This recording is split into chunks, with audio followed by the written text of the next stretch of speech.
자, 여러분들 오늘의 문제 시작할까요? 자, 오늘의 문제는 어제 우리가 예고했던 것처럼 행정기본법 조문입니다. 기본법 조문인데 보세요. 행정기본법상 처분에 대한 설명으로 가장 적절하지 않은 것은 이렇게 되면 기본법 조문인 거예요. 첫 번째가 행정청은 위법 부당한 처분의 전부나 일부를 소급해서 취소하세요. 보세요.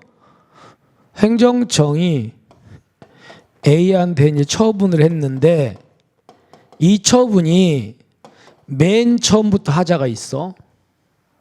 하자가 있는데 일단 얘가 무슨 사유다? 취소 사유라는 거예요.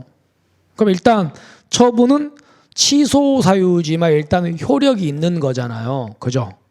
그죠?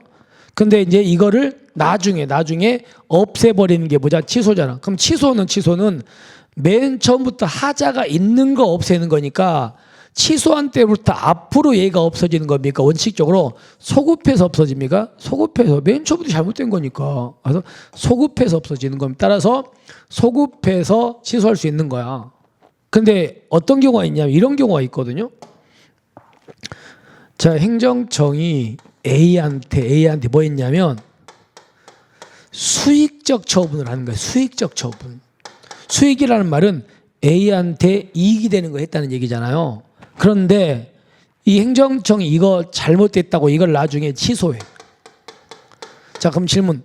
수익적인 걸 해줬다가 이걸 취소해버리면 A라는 사람한테는 이익입니까? 손해입니까?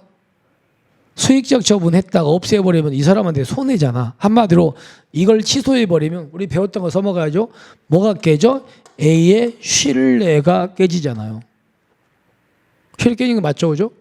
그러니까 이거를 취소해서 얻으려는 공익과 이걸 취소해버리면 A의 신뢰가 깨져. 그래서 이 두 개를 비교해봤어요. 비교해보니까 이 사람의 신뢰보호가 좀 커요. 그럼 그때는 소급하면은 이 사람한테는 너무나 큰 피해를 줄 수 있잖아요. 그럼 그때는 앞으로 장래적으로 효력 없을 수도 있는 거야. 이 사람의 신뢰보호 때문에. 따라서 당사자의 신뢰, 이 사람이 신뢰를 보호할 가치가 있는 등 정당한 사유가 있는 경우는요, 그때는 장래 향해서 취소할 수도 있는 거 아시겠죠? 자, 원래는 장래요다, 취소는 소급효다, 소급효가 원칙인데 이거를 수익적인 걸 취소해버리니까 이 사람의 신뢰가 너무 깨져버린다 이거지. 그럴 때는 장래요를 인정할 수도 있다. 아시겠죠? 넘어갑니다. 두 번째, 행정청이 일에 따라서 아까 우리가 1번 봤던 거 있죠? 당사자에게 권리나 이익을 부여하는 처분을 취소해. 그러니까 여러분들 당사자에게 권리나 이익을 부여한 거는요. 부여한 건 이거는 상대방 이익이잖아. 한마디로 아까 얘기했던 행정청이 A한테 수익적인 처분을 했다는 얘기죠. 됐죠? 근데 이거를 나중에 한다고 이거를 취소해. 그럼 취소해가지고 이 행정청이 얻으려는 공익이 있잖아요. 근데 이거를 취소해버리면 A의 뭐가 깨져? 신뢰가 깨져.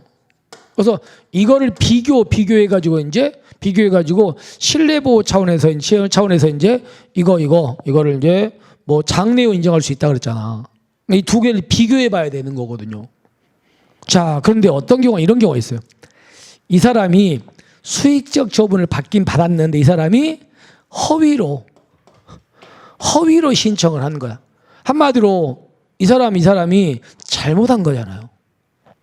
아니 이런 경우도 이 사람의 신뢰를 보호해주면 돼? 안 돼? 안 되죠. 아니 이 사람이 잘못했잖아요. 지금 허위로 신청했잖아.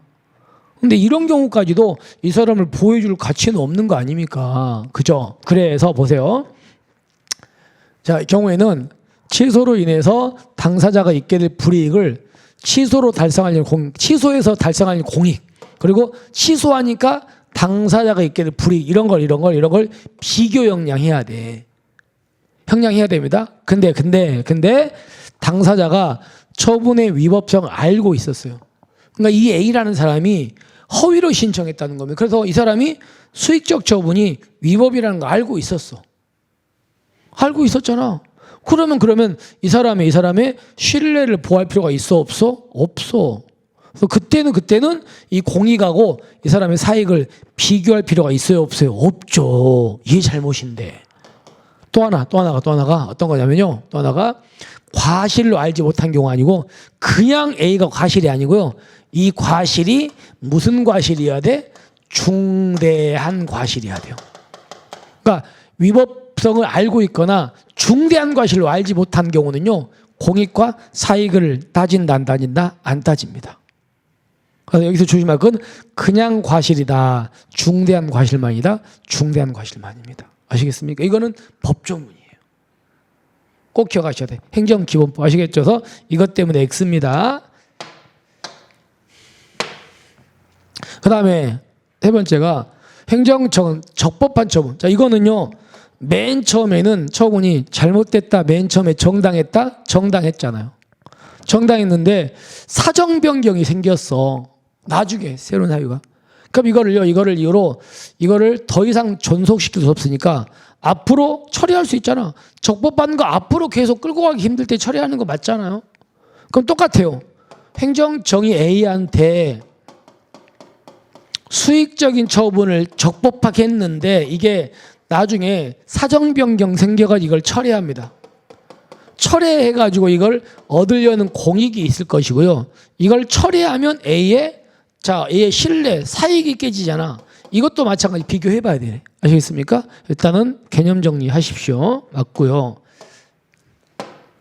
그래서 행정청은 처분을 철회하는 경우에 철회로 인해서 당사자가 있게 될 불이익을 철회로 달성하는 공익과 뭐 한다? 비교량 해야 돼. 비교해가지고 공익이 커야 처리할 수 있는 겁니다. 똑같죠. 자, 그렇게 해가지고 문제를 종합해보면 이 문제는 이겁니다. 행정청이 상대방한테 수익적 처분을 하고 나서 그게 맨 처음부터 잘못됐으니까 취소하면 취소해서 얻으려는 공익이 있을 것이고 취소하면 침해되는 사익이 있잖아. 그러니까 취소할 때 이걸 비교해봐야 돼. 근데 어떨 때는 비교할 필요가 없다고요? 처분이 위법인 걸 당사자가 이미 알고 있었어. 또는요, 처분이 위법한 걸 모르긴 몰랐는데 무슨 과실로 몰랐다고요? 중대한 과실로 몰랐어. 그럼 그건 그 사람 잘못이거든. 그러니까 그때는 공익과 사익을 비교한다, 할 필요가 없다? 할 필요가 없다. 아시겠죠? 얘가 잘못됐습니다. 과실이 아니고 중대한 과실. 아시겠죠? 여기까지. 자, 이렇게 해서 우리가 이제 행정기본법에 있는 내용들을 확인했습니다. 자, 고생하셨고 틀리지 않게 다시 한번 꼭 정리하시기 바랍니다. 자, 오늘의 문제 마무리하고요. 우리 이제 행정행위는 제가 이제 한 번만 더 낼 거거든요. 더 냈는데 이것도 행정기본법 문제야. 법조문이니까 내일 우리가 그 문제를 풀어보고 이제 행정행위 마무리하겠습니다. 자, 오늘 고생하셨고요. 우리는 내일 뵙겠습니다. 자, 수고하셨습니다.